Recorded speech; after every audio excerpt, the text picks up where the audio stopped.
The topics and opinions expressed on the following show are solely those of the hosts and their guests and not those of W4WN Radio, its employees, or affiliates. We make no recommendations or endorsements for radio show programs, services, or products mentioned on air or on our web. No liability, explicit or implied, shall be extended to W4WN Radio, its employees, or affiliates. Any questions or comments should be directed to those show hosts. Thank you for choosing W4WN Radio. This is Beyond Confidence with your host, Divya Parekh. Do you want to live a more fulfilling life? Do you want to live your legacy and achieve your personal, professional, and financial goals? Well, coming up on Divya Parekh's Beyond Confidence, you will hear real stories of leaders, entrepreneurs, and achievers who have stepped into discomfort, shattered their status quo, and are living the life they want. You will learn how relationships are the key to achieving your aspirations and financial goals. Moving your career or business forward does not have to happen at the expense of your personal or family life, or vice versa. Learn more at www.divyaparekh.com, and you can connect with Divya at contact@divyaparekh.com. This is Beyond Confidence, and now here's your host, Divya Parekh. Good evening, listeners. This is Divya, and I want to share. I am definitely not in my hometown. I'm out of town, helping actually one of my cousins with a little one. And I cannot tell you how much fun I've had the whole day long. And what I have learned is that we can learn so much from children. You know, they're so open, they're curious, and they're open to life. It's about they bring life to life. And folks, so many of us as we get older, we have forgotten to do that. So today we will be talking about kindness, where you're bringing life not only to yourself, but bringing life to others as well. So folks, for those of you who have got the copies of my books, thank you. Because the profits from my book go to kiva.org, which has entrepreneurs impacted by COVID-19. So two of my books, The Entrepreneur's Garden and Expert to Influencer. Thank you, folks. And if you recall, I do have another ask for you. If you could, just 1 hour every month, if you could do that for somebody else, like just be kind, just do something, think about it. 100 million hours every month, folks. So think about that and keep a note of it. It does not have to be just in one time. It can be a few minutes spread out over the whole month. So our today's guest is Diana Cole. Welcome, Diana. Hey. Thank you for having me. Oh, it's a pleasure to have you. So folks, Diana is a thought leader, author, and she's passionate about spirit guidance. And she's committed to teaching people how to access it for themselves so they may find freedom from pain and limitation and have a life of abundance, fun, and inspiration. She does speaking engagements, live workshops through her vibrant Instagram and Facebook communities. And she is the author of Spirit Translator, 7 Truths for Creating Well-Being and Connecting with Spirit, and co-authors of Pillars of Success with Jack Canfield. And her first children's book is Alina, the Positive Thought Warrior. Oh, I love that. So welcome again. Thank you. I'm so happy to be here. Yes, it's a pleasure to have you. So Dinah, I want to take a sneak peek. In your childhood, are there any memories that you recall that are as crisp as they were when you were a child today? Well, my childhood was pretty unique because, I grew up the daughter of a human potential pioneer in the New Age movement here in the San Francisco Bay Area in the 60s and 70s. And I learned a lot about, talking to my intuition, about meditation, about positive thinking. And I learned a lot from my father's friends who are leaders in the same they were also pioneers and authors whose books we read and whose teachings we've all heard of. And I think that, because I learned those things at such a young age, I'm really passionate now about doing my best to teach both adults and children some of the things that I learned to help us live just happier, more fulfilling lives. So tell me, what does a happy and fulfilling life look to you? To me, it looks like a life where you are able to do the things that light you up. You are able to feel like you are suspended in this place of happiness for as many moments as possible. And, that's a very hard thing to achieve because we're all very busy and we all have a lot of things that we have to do. We all have a lot of demands put on us. And all of those things hold us down, I think, if we let them. So we have to learn some tools and some tricks for helping us live in a more suspended, happy place more often. Absolutely. I really like what you're saying, staying in a happy place. And that's what happened. Like, this past weekend, I got a call from my cousin, their babysitter could not make it. And I said, you know what? That's what family is for. I'm going to adjust everything and show up. And I'm telling you, today I've had one of the best days ever. Learning from children, it's just amazing. They are right there every moment, living life, and they're adding life to life. So share with us, as you grew up with learning meditation and learning how to be happy, where did your life take you in your teenage and in your adult years? Yeah, well, I grew up with all this amazing teaching around me and all of this wisdom. And, I read a lot of books and I met with a lot of people, and I just thought this was all sort of a normal childhood. And then as I got older, as I got older in high school and beyond, I rejected everything that I had learned. I didn't want to think about thoughts and I didn't want to think about how to be happy. I just wanted to go out and have fun. And I wanted to, go out and learn for myself. And what happened is I had, one problem sort of after another, right? Like life gives you dips and valleys and all kinds of turns, and I had all these dips and valleys in my life that I wasn't expecting, and I didn't know how to pull myself out of them. I did my best just by living through them and hoping that one storm would pass and I'd be fine. But what I started realizing is that you really do have to do the work to help get yourself out of these low moments, because they keep coming at you and you have to be ready for them when they do, so that they don't take you on a downward spiral. So I did hit what I call my decade of pain. I had a lot of, traumatic experiences happen to me. I think we all do. And I went back to what I learned finally and was able to pull myself out of those dips that life presented. And it's been life-changing. And that's why I wrote the book. And that's why I'm starting to write children's books as well. So would you be open to sharing one of those moments when you were experiencing the ebb? Yes. Ebb and flow, right? It goes, I love waves. And to me, when sometimes it's a downturn, when it's an upturn. So do share a story. And like, when was the moment when you hit like rock bottom and then there was something that transformed and said, nope, I got to go back to what I learned? Yeah.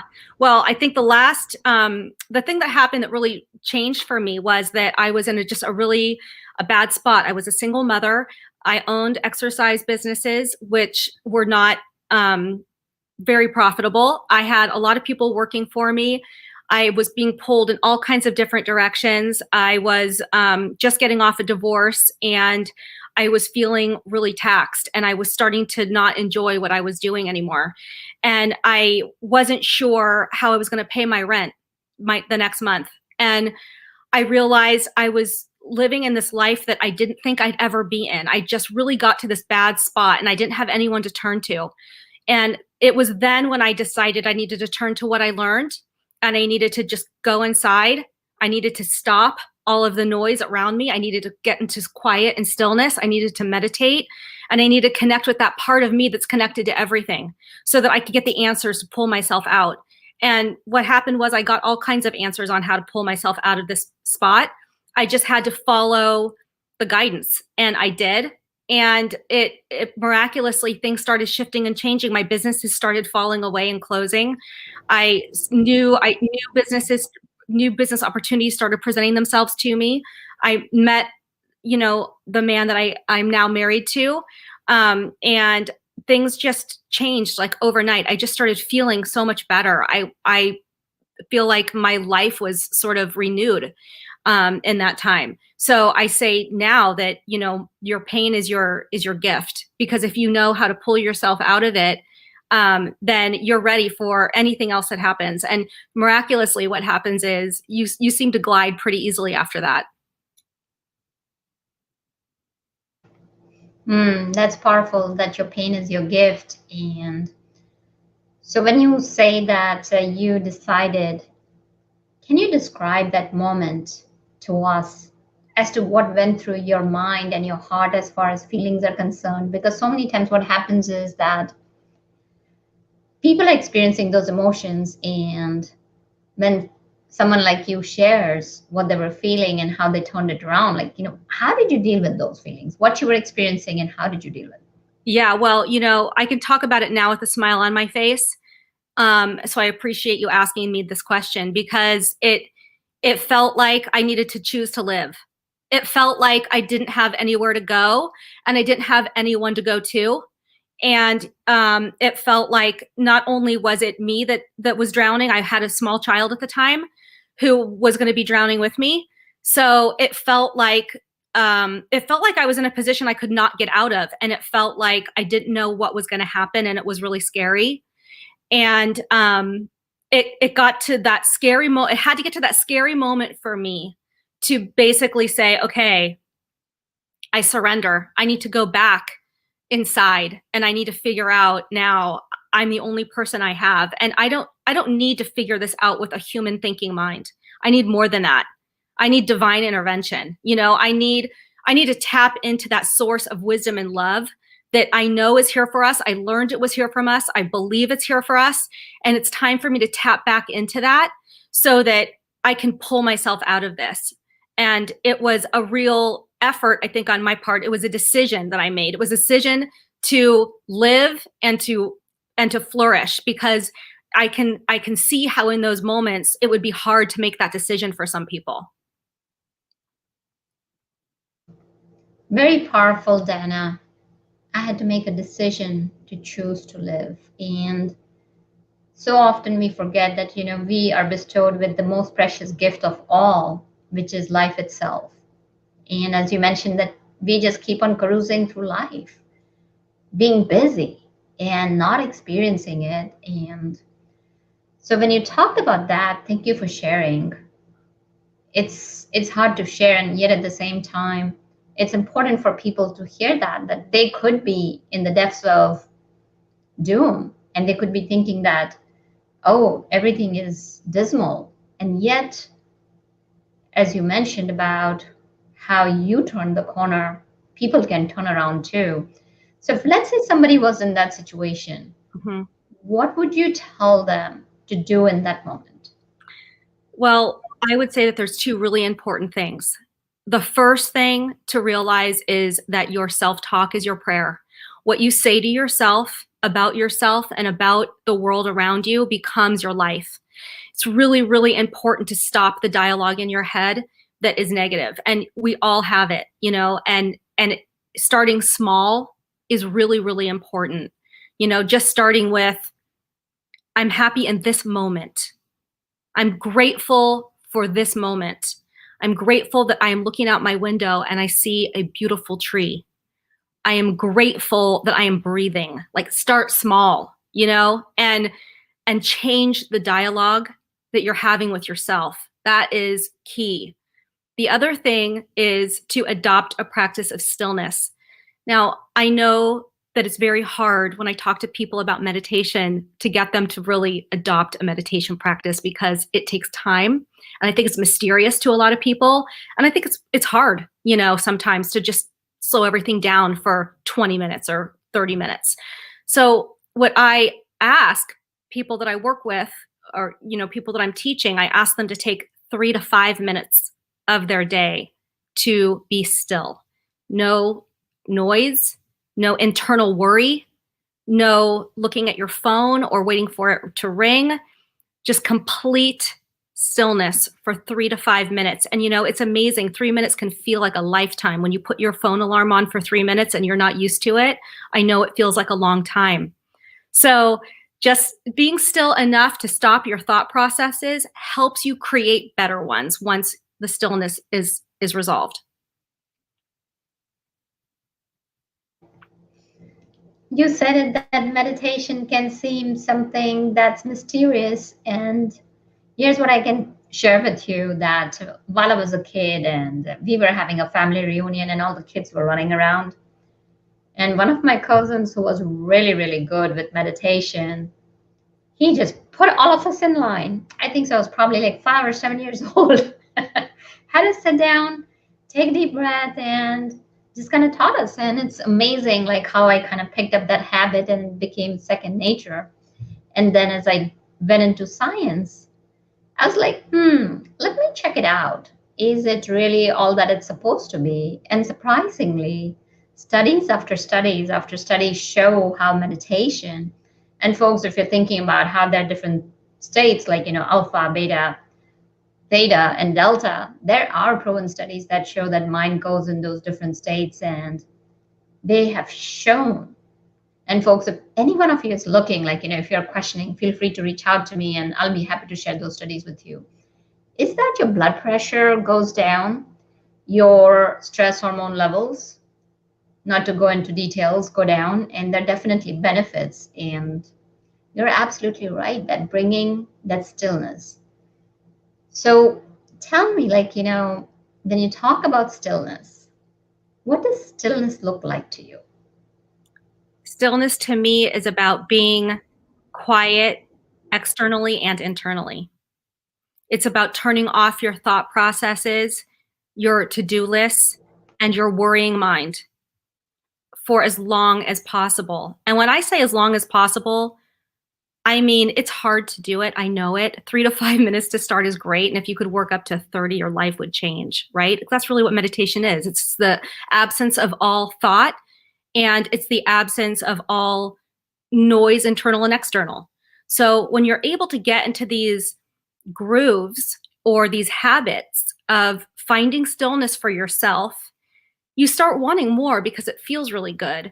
And what happens is we start to sort of elevate our mood after going through these moments of stillness, because naturally with our thought processes stopping, where we're not worried, where we're not telling ourselves, that we've messed up or that things are bad, when you turn all of that off, after 3 to 5 minutes, you naturally feel a little bit better. You feel kinder towards yourself. And that's really, really important, because the way that our lives look starts with how we talk to ourselves. So for me, the key to being still or meditating is about finding a practice of kindness towards yourself. And you said it beautifully, is that finding the kindness towards yourself. And when you are kind to yourself, it's easier to be kind to others, because usually, especially women, tend to be really, really hard on themselves. And always at the end of the day saying, oh, I wish I could have done this differently, or I should have done. Having those thinking traps, where you have should. So it's what you mentioned is so to the point, is that lack of worry does cause. And folks, one of the things that I have found really works well is scheduling a worry time. Just like you're scheduling a 3 to 5 minutes of stillness, schedule a worry time, put it on your calendar. Okay, I got to worry, and write it down, and you'll find that with 3 to 5 minutes of stillness and scheduling and whatever works for you, basically, you'll find more and more happiness, as you're talking about. So I want to go back to Alina, the children's book, The Positive Thought Warrior. How did she originate? Well, my daughter and I have been wanting to write books for children based on what we both learned from my father, who passed 3 years ago. And she is now 18, and the pandemic started and she couldn't go to school anymore. She had to do it online. So she was spending a lot of time at home. And we decided it would be a really nice time to start to write a children's book. So we wrote our first one that, is out now, and we have, 5 or 6 coming. And this is the first one about just introducing children to the concept of positive thinking. It's for young children, ages 6 to 8. And it's really meant to be a conversation starter for a parent and a child to talk about it and to learn help kids learn the benefits of thinking and what, that your thought processes make you happy or unhappy. So it was really a fun project for us. What a beautiful way to connect with your daughter. And not only that, but bringing something together. How did that pan out? Because usually what happens is that, if you have teenage kids, sometimes you go head to head with them. Well, surprisingly, it worked out pretty well because we were both motivated to do it. I think that was the first thing that helped me and helped her with it. But, we had sort of certain times we would work on it together, and then I would work on it and then send it to her, and she would work on it, and then she would send it to me, and then we would have meeting times where we talked about it, and then we chose the illustrator together, who is also a girl who's about 19, but she's a professional illustrator. And does a lot of children's books. She's amazing. And it just became like a fun project for us. It became something that we could meet on and talk about that was exciting and fun and interesting. So it surprisingly went pretty well. Yeah, sounds like it. And nowadays there's so many parents who are at home, kids are at home, and hopefully we'll be going back to the normal, our old normal pretty soon. But let's say for a lot of people now, hybrid work is going to evolve where, people may choose to stay at home and some students may choose to stay at home. So what would you say was your secret sauce or little magic to make it work with your daughter? Well, I think that for me, I was approaching it as something really exciting that we could both do together. And it wasn't a chore or a task. I think a lot of the times what happens is our kids are overtasked, just like we are. They have to-do lists as long as we do, and they have a lot of studying and a lot of work they need to do.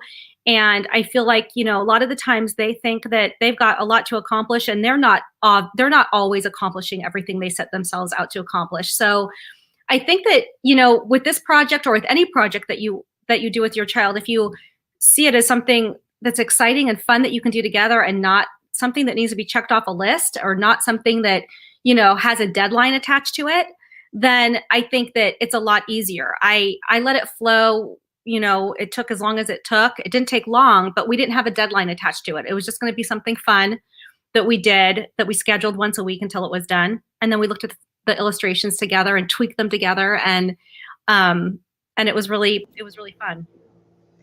So from what it sounds like and what I'm hearing is that finding that common ground without any timelines attached to it. And when you find that common ground, you can have those times while you're staying at home, because so many people are getting burned out by staying home. One of my clients recently shared, Divya, when I used to travel before, I'd be home, it would feel good because I'd been away from my family and I was spending time.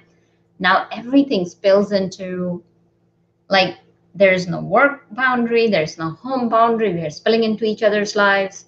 So this is such a great way to reconnect with your family and bringing joy back into your life, because that's what you started out earlier, that for you, what did that success look like was that having people suspended in happiness. And this is what a great way to find those moments of happiness. Not only that, but remain suspended in it.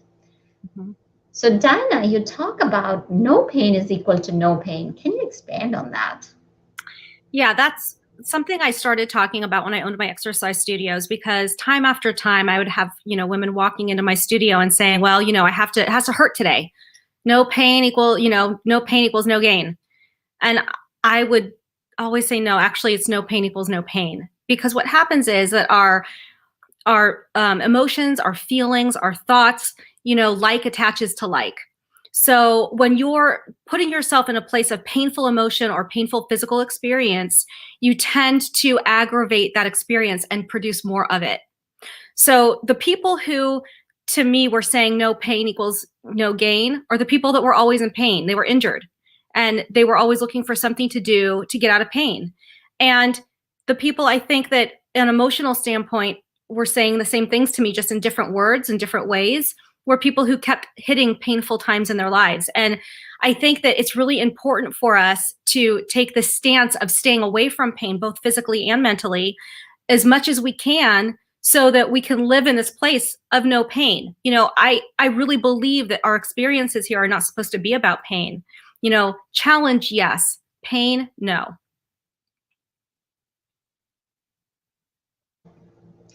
That's a good philosophy to have. No pain is equal to no pain. Mm-hmm. And how did you come up with it? What led you to it?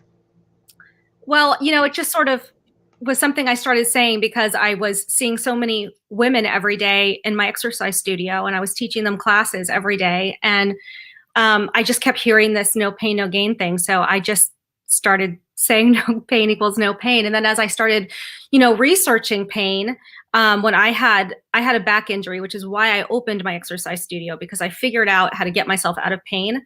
So for me, pain has always been, one of those things that I've been trying to look at from all different angles and trying to break apart both physically and emotionally. And when I was researching my physical pain to try to get out of it, I started realizing, or I started reading about the fact that people who are, injured tend to become re-injured quite often and tend to hold themselves differently, being afraid of re-injury. And you get into this cycle of injury and pain that's really hard to break.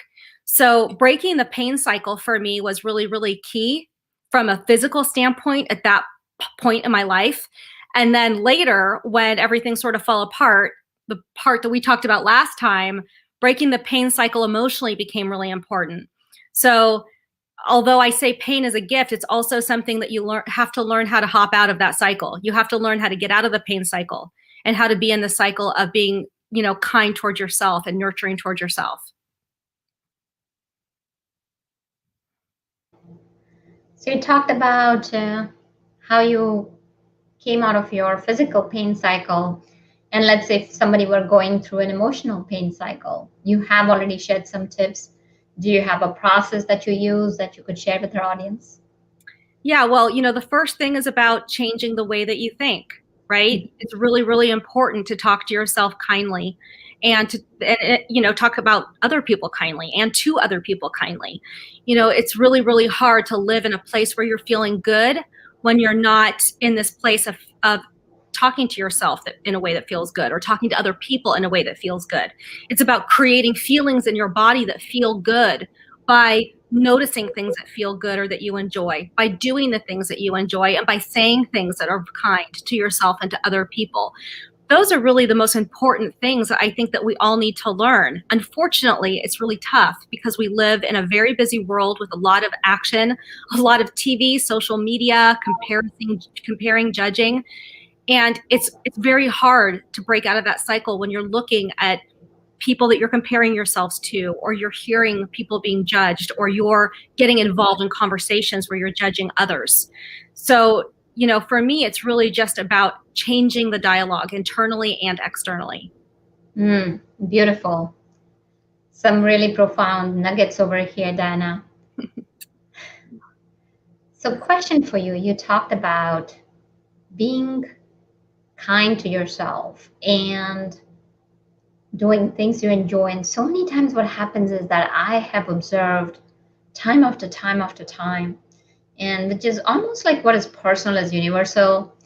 As I have worked with clients all across the world, across 6 continents, what I've found is that people remain the same. It doesn't matter. They're experiencing the same fatigue, same emotional pain. Mm-hmm. So there's so many people who are lost, who may say that, okay, how do I enjoy my life? And when you're talking about finding that joy in things that you do, they used to know.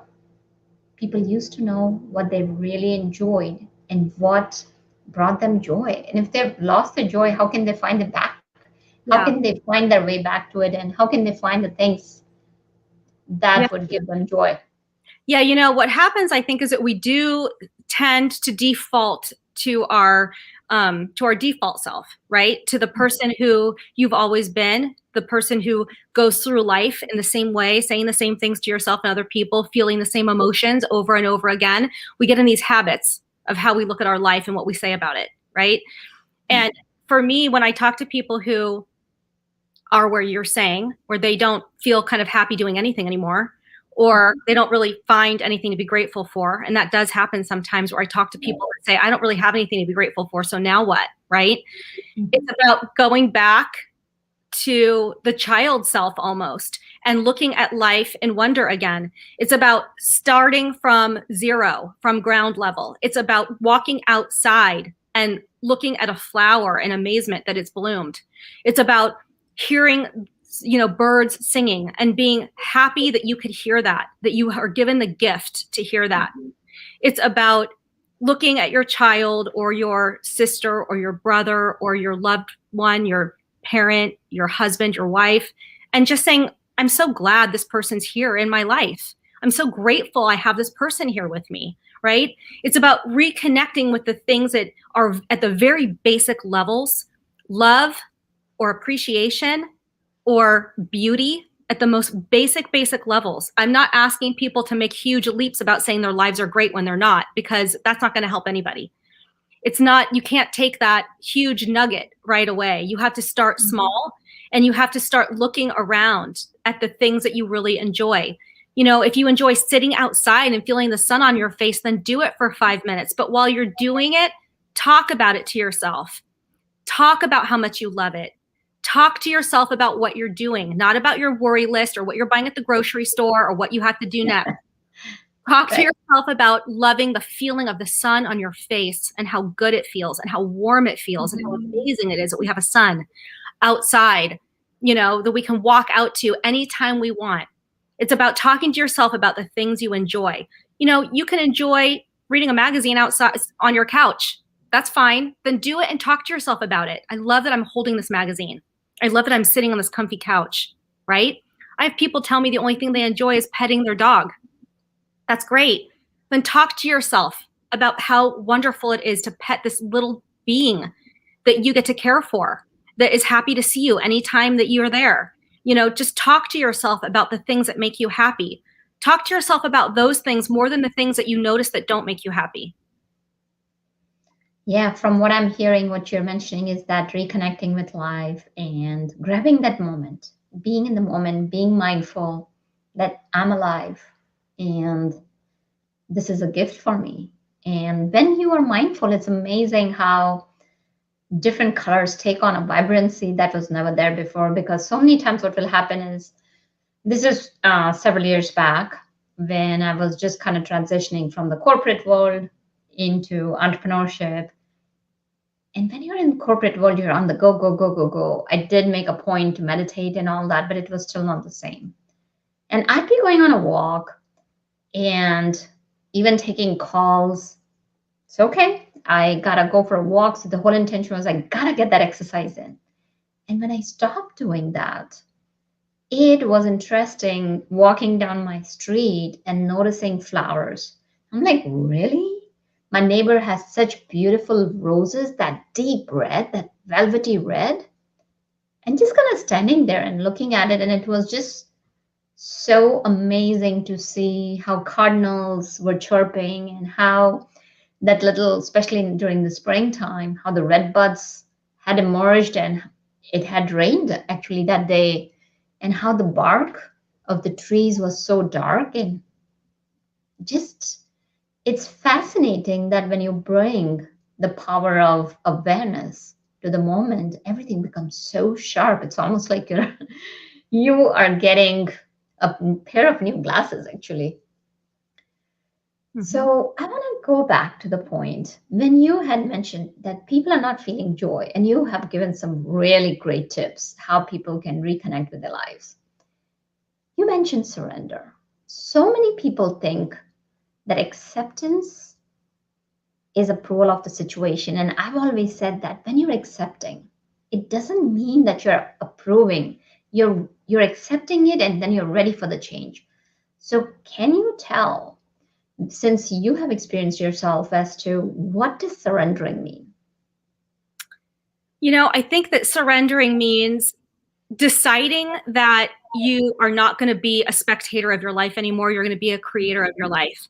And it means letting go of this thing that we all do, which is fight, right? Fight to make money, fight to stay alive, fight to feed your children, fight. It's we learn that it's a fight. And I think that the minute that, for me, that I said, I'm not fighting anymore, I'm done. I'm tired now and I can't fight anymore. There's no more fight left. Is the time that it started to change. And I realized it was up to me to make that change. And the way that I did that was by doing many of the things that we're talking about here. And the thing though that worked for me, and that I think does work for people who are successful when they want their lives to change, is that you actually have to make this something that you're dedicated to. It is as hard to change your thought processes as it is to stop smoking or drinking or giving up a drug habit or going on a diet to lose, a lot of weight. It's very, very hard. It's a commitment, and it takes, time, and it takes habit creating, because to really change your life and to start looking at it differently, you actually have to start doing it instead of talking about it, right? Mm-hmm. And you actually do have to walk outside for 10 minutes and decide that you're just going to look at the earth and you're going to appreciate it. I remember being at that place where someone said to me, at one of my lowest moments, a friend of mine said, "How can you be this stressed out? Look at how pretty it is outside today." And I thought, I don't have time to think about how pretty it is outside today. Have you heard what I just said? And I remember that moment where I was like, wow, what's happening? I can't even appreciate how pretty the day is. I don't remember how pretty any days were during that time. But when I decided that I was going to make that a priority and that I was going to walk outside and I was going to appreciate the day, no matter what it looked like, because they're all pretty, whether it's winter or summer, right?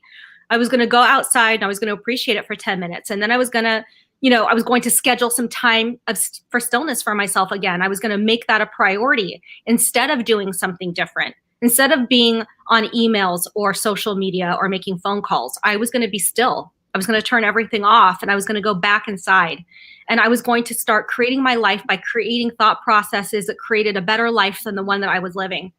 Because what happens is when you start thinking about the life that you want in a way that's about appreciation and creation, it starts to develop around you. Mm-hmm. When you're telling yourself that your life is hopeless and there's no way out, you create a box for yourself that's harder to get out of. So,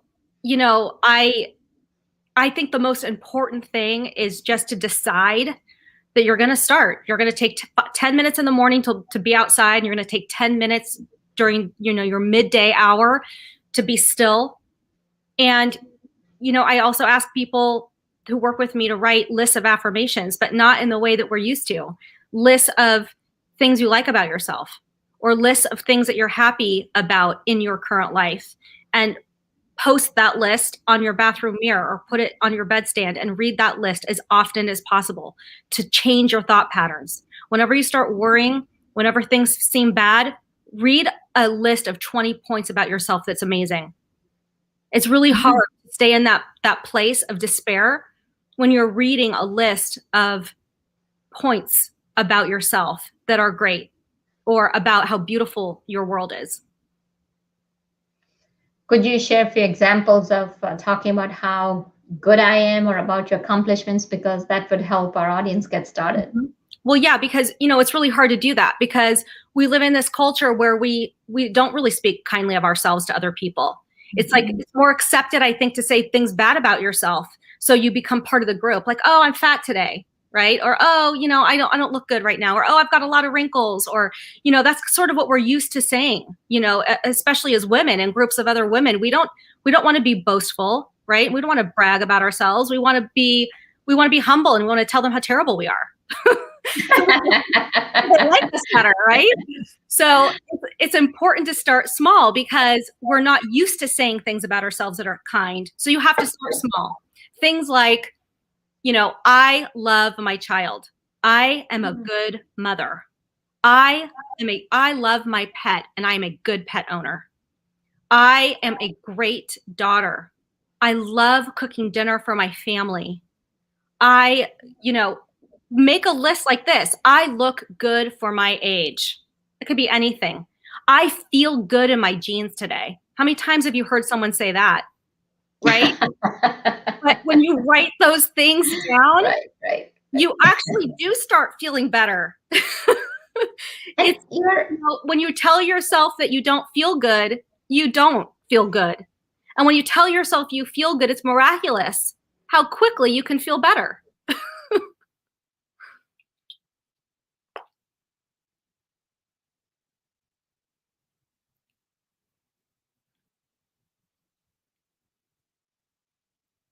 I lost your sound.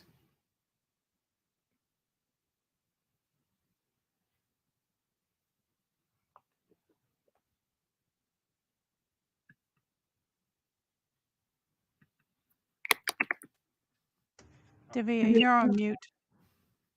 Still on mute? Oh, okay. So I thought I had unmuted myself. Apparently not. So what I was sharing was that they had done a study with women where Dove, what they did was, I think so Dove was doing some videos or something like that. And they asked women, okay, what do you think of yourself? And of course, they didn't think too much of themselves. But when they were asked about other women, oh, she's beautiful. And when they compared the results, they were like, really? This is how people looked at us? And that's exactly like what you're talking about, saying things that you can be kind to yourself. And that's awesome. So thank you, Diana, for sharing wonderful insights today. If our listeners wanted to reach out to you, where could they find you and where could they find your books? Well, they can find me at dianacole.com, or I'm on social media. It's at the Diana Cole. My books are available. My Spirit Translator book is available anywhere books are sold. And Alina, the Positive Thought Warrior, is available on Amazon. Well, thank you for joining us. Really appreciate it. And thank you. Listeners, you have heard some really great things from Diana. So definitely go check her out and reach out to her if you have questions. So thank you again. And thank you, listeners, for joining us, because without you, the show would not be possible. And thank you, Rebel, for everything you do. Until next time, be wonderful and take care.